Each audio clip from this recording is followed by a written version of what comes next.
Polynomial. So this seems like a very complicated word, but if you break it down, it'll start to make sense, especially when we start to see examples of polynomials. So the first part of this word, let me underline it. We have poly. This comes from Greek for many, and you see poly a lot in the English language, referring to the notion of many of something. So in this case, it's many nomials. And nomial comes from the Latin nomen for name. So you could view this as many names, but in a mathematical context, it's really referring to many terms. And we're going to talk in a little bit about what a term really is. But to get a tangible sense of what are polynomials and what are not polynomials, let me give you some examples, and then we could write some maybe more formal rules for them. So an example of a polynomial could be 10x to the 7th power minus 9x squared plus 15x to the 3rd plus 9. This is a polynomial. Another example of a polynomial, 9a squared minus 5. Even if I just have one number, even if I were to just write the number 6, that can officially be considered a polynomial. If I were to write 7x squared minus 3, let me do it in another variable, 7y squared minus 3y plus pi, that too would be a polynomial. So if these are examples of polynomials, what are examples of things that are not polynomials? Well, if I were to replace the 7th power right over here with the negative 7th power, so if I were to write 10x to the negative 7th power minus 9x squared plus 15x to the 3rd power plus 9, this would not be a polynomial. So I think you might be sensing a rule here for what makes something a polynomial, that you have to have non-negative powers of your variable in each of the terms. And I just use that word term, so let me explain it because it'll help me explain what a polynomial is. A polynomial is something that is made up of a sum of terms. And so, for example, in this first polynomial, the first term is 10x to the 7th. The second term is negative 9x squared. The next term is 15x to the 3rd. And then the last term, maybe you could say the fourth term, is 9. And you can see something, let me underline these. So these are all terms. This is a 4-term polynomial right over here. And you can say, hey, wait, this thing you wrote in red, this also has 4 terms. But we have to put a few more rules for it to officially be a polynomial, especially a polynomial in one variable. Each of those terms are going to be made up of a coefficient. This is the thing that multiplies the variable to some power. So in the first term, the coefficient is 10. And let me write this word down, coefficient. It's another fancy word, but it's just a thing that's multiplied, in this case, times the variable, which is x to the 7th power. So the first coefficient is 10. The next coefficient, and actually let me be careful here, because the second coefficient here is negative 9. So we are looking at coefficients. The third coefficient here is 15. And you can view this fourth term, or this fourth number, as the coefficient, because this could be rewritten as, instead of just writing it as 9, you could write it as 9x to the 0 power. And then it looks a little bit clearer like a coefficient. So in general, a polynomial is the sum of a finite number of terms, where each term has a coefficient, which I could represent with the letter a, being multiplied by a variable, being raised to a non-negative integer power. So this right over here is a coefficient. It can be, if we're dealing, well, I don't want to get too technical. It could be a positive, negative number. It could be any real number. We have our variable, and then the exponent here has to be non-negative integer. So here, the reason why what I wrote in red is not a polynomial is because here I have an exponent that is a negative integer. Let's give some other examples of things that are not polynomials. So if I were to change the second one to, instead of 9a squared, if I wrote it as 9a to the 1/2 power minus 5, this is not a polynomial because this exponent right over here, it is no longer an integer. It's 1/2. And this is the same thing as 9 times the square root of a minus 5, this also would not be a polynomial. Or if I were to write 9a to the a power minus 5, also not a polynomial, because here the exponent is a variable. It's not a non-negative integer. So all of these are examples of polynomials. So there's a few more pieces of terminology that are valuable to know. Polynomial is a general term for one of these expressions that has multiple terms, a finite number, so not an infinite number, and each of the terms has this form. But there's more specific terms for when you have only one term, or two terms, or three terms. So when you have one term, it's called a monomial. So this is a monomial. This is an example of a monomial, which we could write as 6x to the 0. But you could also, another example of a monomial might be 10z to the 15th power. That's also a monomial. Your coefficient could be pi. It could be pi. So we could write pi times b to the 5th power. Any of these would be monomials. So what's a binomial? Well, binomial is where you have two terms. Monomial, mono for one term. Binomial is you have two terms. So this right over here is a binomial. Binomial. You have two terms. And all of these are polynomials, but these are subclassifications. So it's binomial, you have 1, 2 terms. Another example of a binomial would be 3y to the third plus 5y. Once again, you have two terms that have this form right over here. Now you'll also hear the term trinomial. Well, trinomial is when you have three terms. Trinomial. And this right over here is an example. This is the first term, this is the second term, and this is the third term. Now, the next word that you will hear often in context with polynomials is the notion of the degree of a polynomial. And you might hear people say, what is the degree of a polynomial? Or what is the degree of a given term of a polynomial? So let's start with the degree of a given term. So let's go to this polynomial over here. We have this first term, 10x to the 7th. The degree is the power that we're raising the variable to. So this is a 7th degree term. The second term is a 2nd degree term. The third term is a 3rd degree term. And you could view this constant term, which is really just 9, you could view that as, sometimes people will say the constant term, sometimes people will say the 0th degree term. Now, if people are talking about the degree of the entire polynomial, they're going to say, well, what is the degree of the highest term? Or what is the term with the highest degree? That degree will be the degree of the entire polynomial. So this first polynomial, this is a 7th degree polynomial. This one right over here is a 2nd degree polynomial because it has a 2nd degree term, and that's the highest degree term. This right over here is a 3rd degree. You could even say 3rd degree binomial because its highest degree term has degree 3. If this said 5y to the 7th instead of 5y, well, then it would be a 7th degree binomial. This right over here is a 15th degree monomial. This is a 2nd degree trinomial. Now, the last thing I will, or a few more things I will introduce you to, is the idea of a leading term and a leading coefficient. So let me write this down. The notion of what it means to be leading. Well, it usually means, it can mean whatever is the first term, or the coefficient. If you're saying leading term, it's the first term. And if you're saying leading coefficient, it's the coefficient in the first term. But it's oftentimes associated with a polynomial being written in standard form. So standard form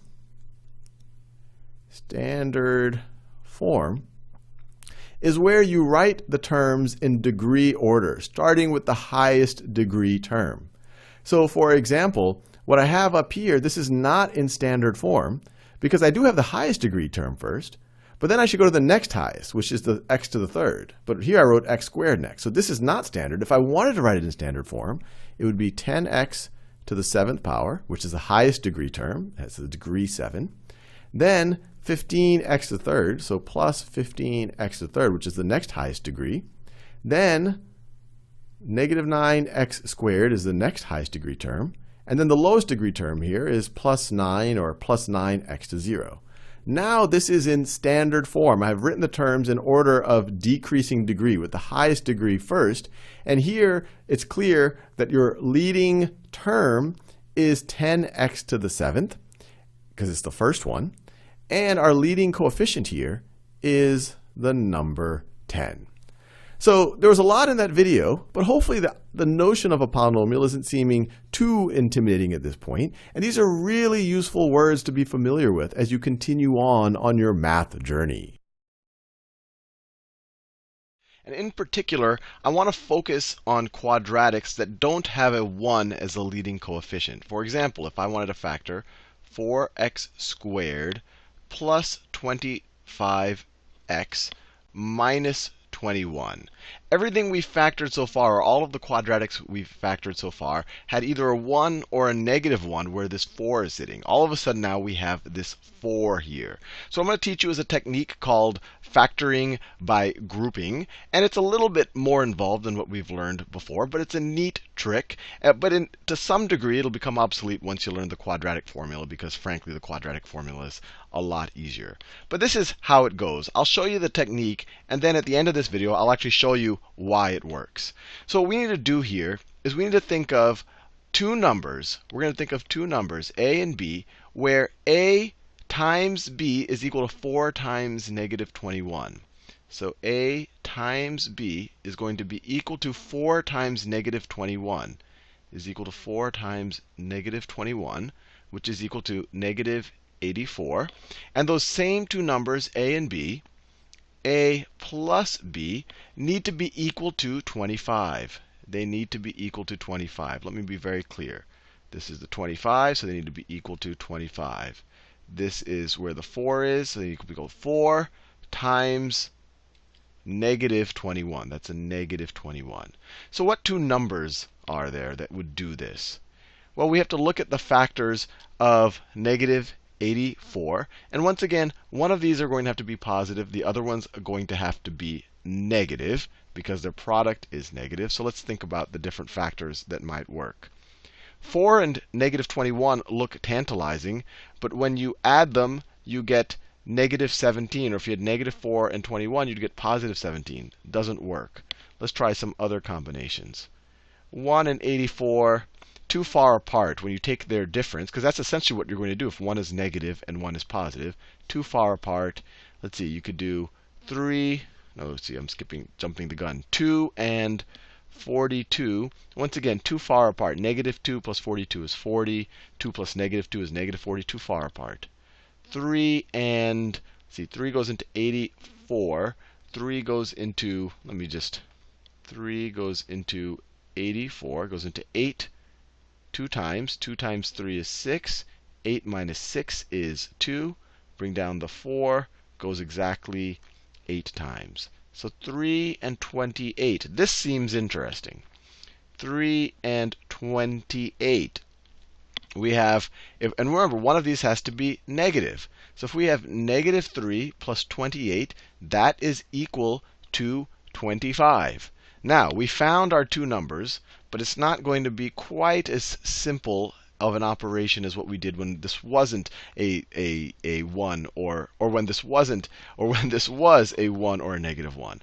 What we're going to do now is split up this term right here. We're going to split this up into negative, let me make it very clear. We're going to split it up into positive 28x minus 3x. We're just going to split that term.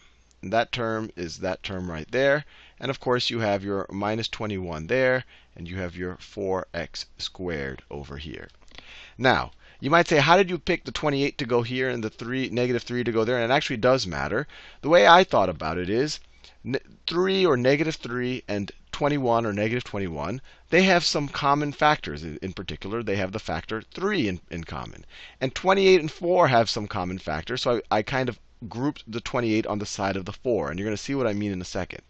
If we literally group these, So that term becomes 4x squared plus 28x.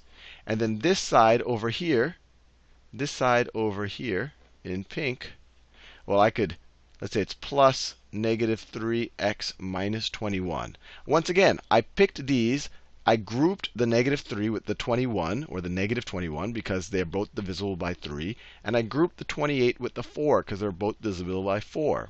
And now, in each of these groups, we factor as much out as we can. So both of these terms are divisible by 4x. So this orange term is equal to 4x times x. 4x squared divided by 4x is just x, plus 28x divided by 4x is just 7. Now this second term, remember, you factor out everything that you can factor out. Well, both of these terms are divisible by 3, or negative 3. So let's factor out a negative 3. And this becomes x plus 7. And now something might pop out at you. We have x plus 7 times 4x. We have x plus 7 times 4x plus x plus 7 times negative 3. So we can factor out an x plus 7. We can factor out an x plus 7. This might not be completely obvious. You're probably not used to factoring out an entire binomial, but you could view this could be like a, or if you have 4xa minus 3a, you would be able to factor out an a. And I could just leave this as a minus sign. And let me delete that. Let me delete this plus right here, because it's just minus 3. It's just minus 3, right? Plus negative 3, same thing as minus 3. So what can we do here? We have x plus 7 times 4x. We have an x plus 7 times negative 3. Let's factor out the x plus 7. We get x plus 7 times 4x minus 3, minus that 3 right there. And we've factored our binomial. We've factored our quadratic by grouping, and we factored it into two binomials. Let's do another example of that, because it's a little bit involved, but once you get the hang of it, it's kind of fun. So let's say we want to factor 6x squared plus 7x plus 1. Same drill. We want to find a times b that is equal to 1 times 6. That is equal to 1 times 6, which is equal to 6. And we want to find, and a plus b needs to be equal to 7. This is a little bit more straightforward. What are the, well, the obvious one is 1 and 6, right? 1 times 6 is 6. 1 plus 6 is 7. So we have a is equal to 1, or let me not even assign them. The numbers here are 1 and 6. Now, we want to split this into a 1x and a 6x. But we want to group it so it's on the side of something that it shares a factor with. So we're going to have a 6x squared here plus. And so I'm going to put the 6x first, because 6 and 6 share a factor. And then we're going to have plus 1x. Right? 6x plus 1x is 7x. That was the whole point. They had to add up to 7. And then we have the final plus 1 there. Now, in each of these groups, we can factor out as much as we like. So in this first group, let's factor out a 6x. So this first group becomes 6x times 6x squared divided by 6x is just an x. 6x divided by 6x is just a 1. And then in the second group, we're going to have a plus here. But this second group, we just literally have a x plus 1. Or we could even write a 1 times an x plus 1. You can imagine I just factored out a 1, so to speak. Now, I have 6x times x plus 1 plus 1 times x plus 1. Well, I can factor out the x plus 1. If I factor out an x plus 1, that's equal to x plus 1 times 6x plus that 1. I'm just doing the distributive property in reverse. So hopefully you didn't find that too bad. And now I'm going to actually explain why this little magical system actually works. Why it actually works. Let me take an example. Let's say I have, well, I'll do it in very general terms. Let's say I had ax plus b times cx. And actually, I don't want to use, well, I'm afraid to use the a's and the b's. I think that'll confuse you, because I use a's and b's here, and they won't be the same thing. So let me call it And let me use completely different letters. Let's say I have fx plus g times hx plus, I'll use j instead of I. You'll learn in the future why I don't like using I as a variable. So what is this going to be equal to? Well, it's going to be fx times hx, which is fhx, and then fx times j, so plus fjx. And then we're going to have g times hx, so plusghx, and then g times j, plus gj. Or if we add these two middle terms, if you add the two middle terms, you have fh times x plus, add these two terms, fj plus ghx plus gj. Now, what I do here? Well, remember, when in all of these problems where you have a non-1 or non-negative 1 coefficient here, we look for two numbers that add up to this, whose product is equal to the product of that times that. Well, here we have two numbers that add up. Let's say that a is equal to fj. Let's say that a is equal to fj. That is a, and b is equal to gh. So a plus b is going to be equal to that middle coefficient. A plus b is going to be equal to that middle coefficient there. And then what is a times b? A times b is going to be equal to fj times gh times gh, which we could just reorder these terms. We're just multiplying a bunch of terms. So that could be rewritten as f times h times g times j. These are all the same things. Well, what is fh times gj? This is equal to fh times gj.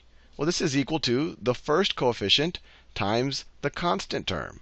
So if a plus b will be equal to the middle coefficient, and a times b will equal the first coefficient times the constant term. So that's why this whole factoring by grouping even works, or how we're able to figure out what a and b even are. Now, I'm going to close up with something slightly different, but just to make sure that you have a well-rounded education in factoring things. And what I want to do is teach you to factor things a little bit more completely. And this is a little bit of a add-on. I was going to make a whole video on this, but I think on some level it might be a little obvious for you. So let's say we had two, let me get a good one here. Let's say we had negative x to the third plus 17x squared minus 70. Now, minus 70x. Now, immediately say, gee, this isn't even a quadratic. I don't know how to solve something like this. It has an x to the third power. And the first thing you should realize is that every term here is divisible by x. So let's factor out an x. Or even better, let's factor out a negative x. So if you factor out a negative x, this is equivalent to negative x times negative x to the third divided by negative x is x squared. 17x squared divided by negative x is negative 17x. Negative 70x divided by negative x is positive 70. The x's cancel out. And now you have something that might look a little bit familiar. We have just a standard quadratic where the leading coefficient is a 1. So we just have to find two numbers whose product is 70, and that add up to negative 17. And the numbers that immediately jumped into my head are negative 10 and negative 7. You take their product, you get 70.